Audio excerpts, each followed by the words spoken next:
음. 제가 영상으로 제공하는 거 있죠. 그 회계 2급을 건너뛰신 분들은요, 이게 그것까지 다 하면 시간이 좀 없어요. 알죠? 그래서 쉬운 애가 있거든요. 쉬운 애, 뭐 거래처 등록이라든지 이런 것들 영상을 좀 참고해 주시고, 알죠? 회계 1급에서 그 되게 컴퓨터만 다룰 줄 알면 돼요. 알죠? 그건 영상으로 대체를 할 거고요. 자, 여기 원가회계 좀 할게요. 원가회계 쪽.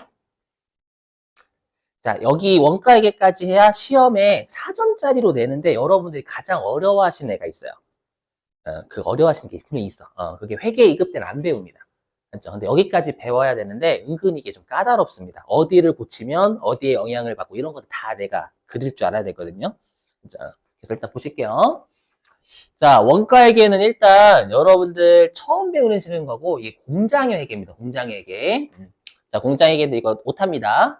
자, 이론이 4문제가 출제가 되고요. 한 문제당 2점씩 해서 8점입니다. 물론 실기에는 얘가 응용이 될 수도 있고 응용이 안 될 수도 있어요. 근데 아마 오늘 할 거거든요. 오늘 하실 때 여러분들이 꼭 생각해 주실 게 반드시 제가 설명하는 걸 외우시면 안 됩니다. 여기는 외워서 못해요.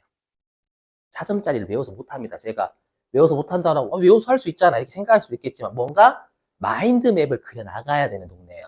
좀 이따 해보시면 알아요.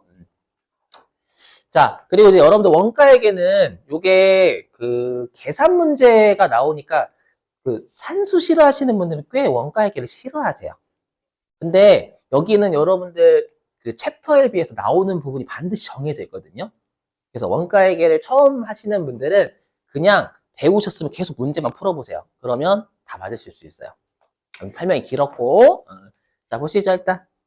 제가 여기는 회차를 다 불러드릴 건데 여기는 여러분들 제발 좀 공부하시면 다 네 문제 다 맞을 수 있어요.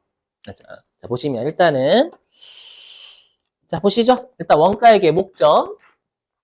나중에 회차를 불러드리면 아시겠지만 몰려 있어요. 어디 나오는 부분이 다 정해져 있습니다. 알죠? 그래서 문제도 많이 풀어볼게요. 자 보시면 자 일단 우리가 원가 회계라는 건 말 그대로 공장의 회계입니다. 공장의 회계. 근데 공장의 회계는요, 절대 뭘 안 내냐면 계정 과목을 안 내요. 여러분들, 편하다. 그죠? 계정 과목 안 내니까. 안 편해요? 근데 제가 외워달라는 용어는 진짜 외워주셔야 돼요. 반드시. 그리고 원가회계는 미리 말씀드릴게요. 원가회계 회계 1급 때 잘 해놓으시면 세무 2급, 미리 말씀드리기 좀 그렇긴 하지만 세무 2급 때 90%가 똑같아요. 진짜입니다. 거기선 5문제 나오거든요. 그래서 혹시라도 대비하시는 분들은 원가에게는 제대로 해놓으시는 걸 추천드려요. 그러면 세무 2급 때는 고생 안 합니다. 90%또 90%가. 농담하지 않고요. 자 보시죠. 뭐냐면 우리가 공장에 재고 자산이 뭐가 있냐면 이미 배웠죠. 제품을 만들기 위해서 외부로부터 사오는 게 원재료, 그죠?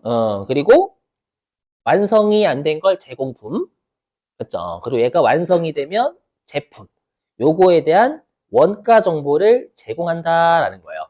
그럼 이거를 우리가 재무제표에 올려야 될까요? 재고자산으로요. 그렇죠? 그래서 가끔씩 아주 잊을만 잘 내는 편은 아니고요. 가끔씩 원가 회계 목적이 아닌 것은 이렇게 출제할 때가 있어요. 그렇죠? 그래서 일단 첫 번째가 재무제표를 작성하는데 정보를 제공하는 거고요. 자, 그리고 중요한 게 뭐냐? 그 여러분들 우리가 재무회계 같은 경우에는 주주하고 채권자를 위한 거다라고 했죠. 재무회계는. 근데 공장의 회계는 주주들 하고 즉 외부 정보 이용자뿐만 아니라 경영자를 위한 거기도 해요. 왜냐하면 경영자는 제조업에서 원가를 관리해야 되거든요. 그렇죠? 그럼 원가를 관리할 때는 그 원가를 우리가 기본적으로 계획을 수립을 해야 돼요. 얼마 정도 발생할 것 같은지 계획을 수립해가지고 우리가 실제 금액하고 비교해가지고 어디에서 원가가 절감됐고 낭비가 됐고 분석해야 되거든요. 그러다 보니까 여러분들이 이 원가를 통제한다라는 건 경영자 입장이에요. 경영자 입장. 여기. 그리고 회사는 계획을 수립을 하는데 여러분들 우리가 계획이라고 하면 너무 추상적이잖아요. 회계는 금액으로 표시해야 되는데. 그래서 여러분들이 만약에 나 일본 여행 갈래 그게 계획이죠. 그럼 계획을 내가 금액을 어떻게 표시해요? 좀 약간 표현이 그렇지만 경비로 한 100만 원? 맞췄잖아요. 내가 뭐 이틀 차는 얼마, 뭐 거기 가면 뭐 우리 쇼핑에 얼마 쓸 것 같다. 이렇게 다 짜놓고 가죠, 여러분들. 안 짜놓고 그냥 가요, 막. 아, 진짜로? 그럼 대화가 안 되는데? 그렇죠. 그래서 계획을 수치한 걸 우리가 예산이다라고 해요. 그렇죠. 그래서 뭐 예산 편성이라든지, 그 다음에 원가를 절감했으면 어떻게 해줘야 돼요? 그 제조업 같은 경우에는 보너스 나가죠, 보너스. 그죠? 그러니까 뭔가 원가를 절감해가지고 이익을 많이 냈으면 보너스 주는 거고, 그 다음 제가 알기로는 이번에 삼성전자 반도체 부서 적자 나가지고 성과급 안 나간 걸로 알고 있습니다. 예전에 잘 나갔을 때는 1300% 나왔거든요. 그렇죠? 그러니까 이제 성과급 안 받으면 어떻게 돼요? 열심히 일해야지라고 해요? 아니면 아이씨 그지 같은 회사 나갈래 이래요. 아, 왜 그래요? 지금 나한테 왜 그래요? 그죠? 정우성 씨 나한테 왜 그래요? 나간다고요? 너무 하지만 그러지 마. 삼성전자 나간다고? 그러지 마요. 열심히 해서 나중에 성과급 받아야지 해야 될 거 그죠? 그러지 마요. 그래서 이런 것들에 대한 정보를 제공한다라는 거예요. 알죠? 챙기시고 말 문제. 자, 그러면 이제 공장이 돌아가는 흐름을 이해하셔야 이제 용어들이 좀 잡혀요. 자, 보시죠, 여러분들. 그림 잡아 놓은 거예요. 자, 보시면. 그럼 우리가 현대차가 제조업이잖아요. 그러면 현대차는 자동차를 만들려면 여기는 나사 같은 겁니다. 그렇죠? 이런 것들을 우리가 원재료라고 하죠. 원재료. 그래서 원료와 재료를 사와야 돼요. 근데 우리가 원료하고 재료가 막 지가 갖다 붙어가지고 막 자동차를 만들어요? 아니죠. 사람을 고용해야 될까요? 사람을 고용. 그죠? 그래서 여기 있으신 분은 사람이에요. 그림 찾느라 힘들었어요. PPT에서 얼마나 힘들었는데. 컴맹인데 이런 거 찾는 거 얼마나 힘들었는데. 아무튼. 자, 그래서 사람을 구매합니다.